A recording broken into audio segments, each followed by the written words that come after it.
My name is Dame Alison Peacock. I lead the Chartered College of Teaching, and I'm here to talk to colleagues from the Mercy and Trust today about the exciting routes that we offer via Chartered status. We offer two routes. One is a Chartered Teacher route, which is for colleagues who are excited and passionate about remaining in the classroom and really developing their pedagogy, their practice, their skills. And then another chartered route, which is for leaders and those who are emerging as leaders to really help them consider their practice, consider the context in which they work, and the collaboration that will enable them to be able to grow colleagues across their organisation.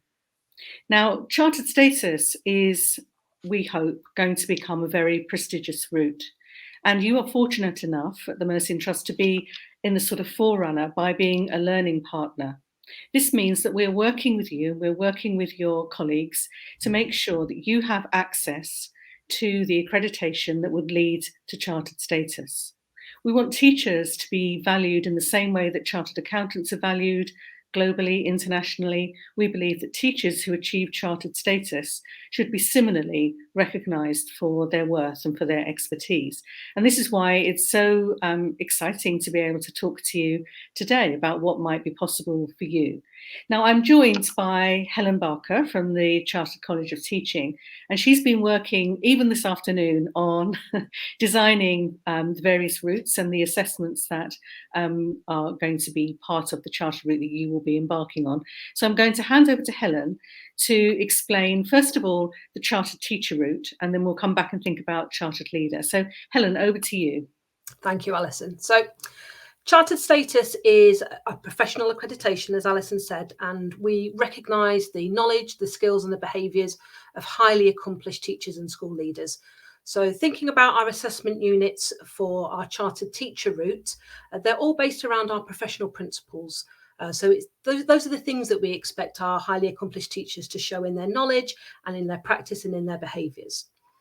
So there is a lovely flexible route to this now. It's not a programme like it used to be. Now we have these split into flexible units that you can take in any order, and you can say take as long as you like. You know, there is a little bit of a limit, but there is lots of flexibility built in there.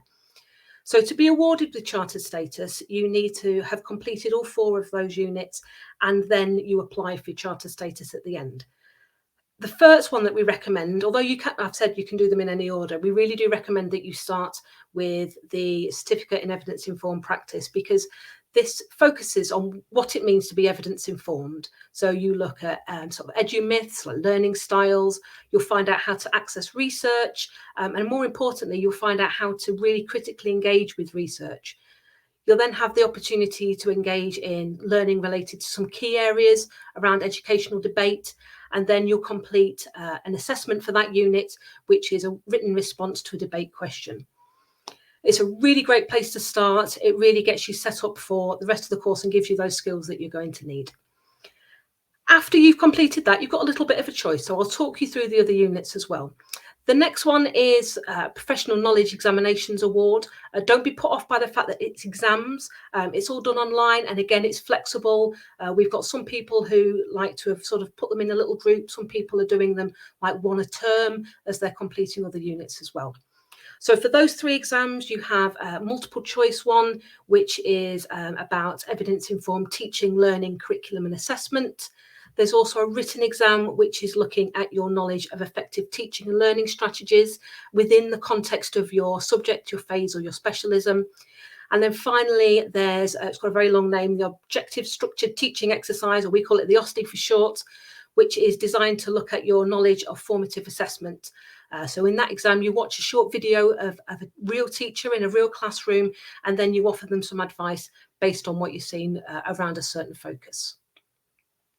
Another unit that we offer is our Development of Teaching Practice Award, which includes our Developing Teaching Portfolio Assessment. So this is a deliberate practice assessment. So what we ask you to do is to self-evaluate your teaching and to come up with an area that you really want to hone in on and focus on improving. And then over a series of 2 cycles of deliberate practice, you look at what the evidence says about that area that you want to work on, and then you practice it really deliberately. You gather feedback, you look at how you can then reflect on that and build on that as you go through those 2 different cycles. It also includes a short video presentation linked to effective practice that you've developed while you've been doing your deliberate practice. Then the 4th unit is our certificate in education, research and inquiry. This unit will guide you through the process of practitioner inquiry. So this supports you to plan and implement an evidence-informed inquiry in the context of your own classroom as part of that formal assessment.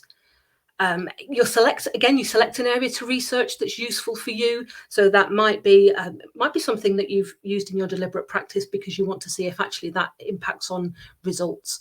Or it might be a whole school focus, or it might be department focus, or it might just be something that you're interested in. You will have a look at the evidence base and see what's out there and what people are saying, and then you'll plan and then carry out your own research in your classroom. You'll analyse those results and you'll make recommendations for future practice as well. And it's a really great opportunity to see if something works or doesn't work actually in context in your classroom. So people that have been awarded chartered status, they tell us it's boosted their confidence, it's improved their practice, and it's made them more effective teachers and leaders. And I know that's true because I was one of the first teachers to be awarded chartered status back in 2019. So this is coming from somebody who's been through this. So I was a primary school teacher. I worked in year 2 at that point, and all of those assessments worked for me, but they'd also work if you're teaching secondary biology or you're teaching A-level physics.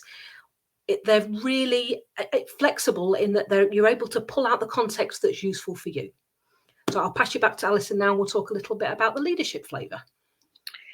Thank you very much indeed, Helen. So I think you really now can see that what we're offering is really about how we deepen your practice in your particular context, in your circumstance. It's not a generic course that is for everybody. So it may be that you are looking at leadership, and the Chartered Teacher Leadership Route, there are 3 principles again that we run these for. Professional knowledge, which is all about leadership knowledge.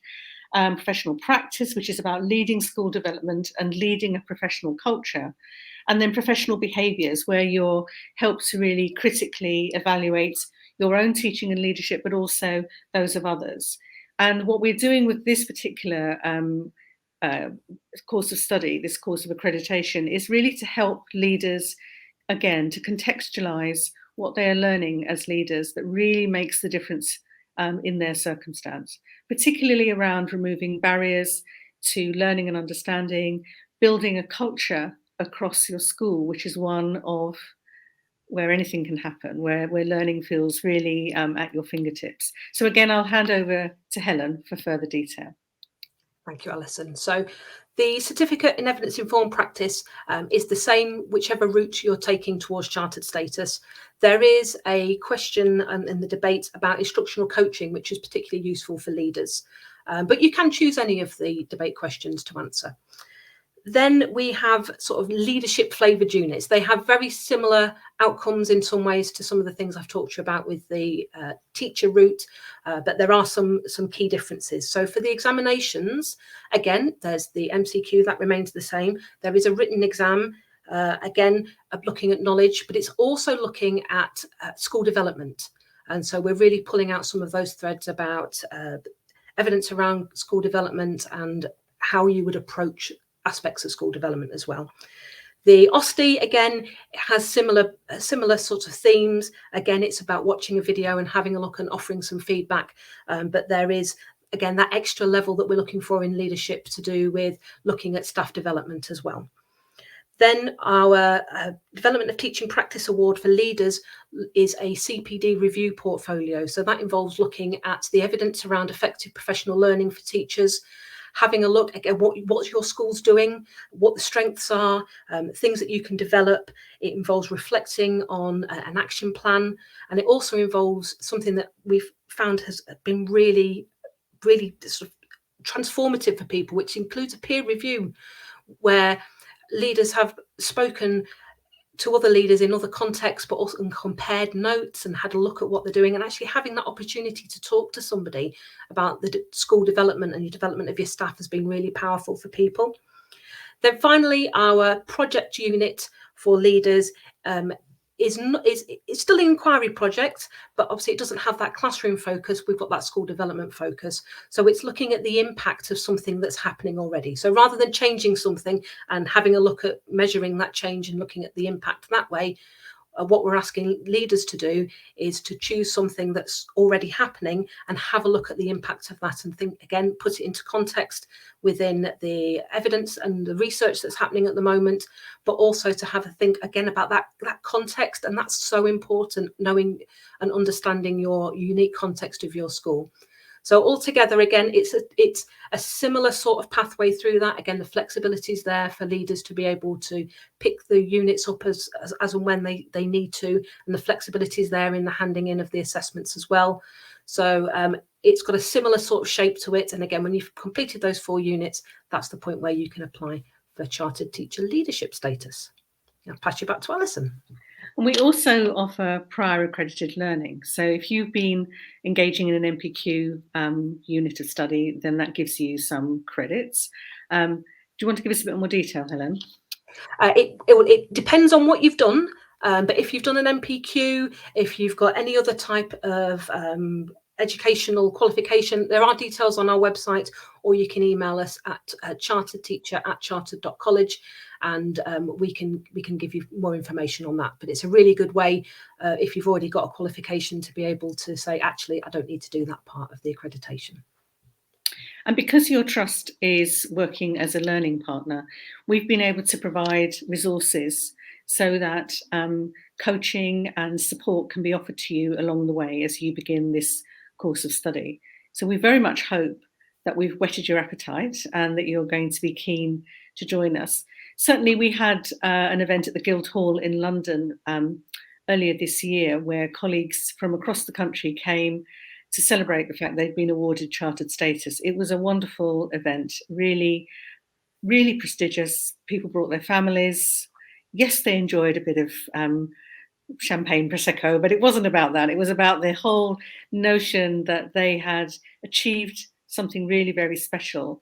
And this is something that we really hope will be something that you will be doing in the future. We want teachers to raise their status, to be recognised for their expertise in a way that currently perhaps they're not. So we've got a job of work to do nationally, and you can certainly help us along the way by becoming chartered.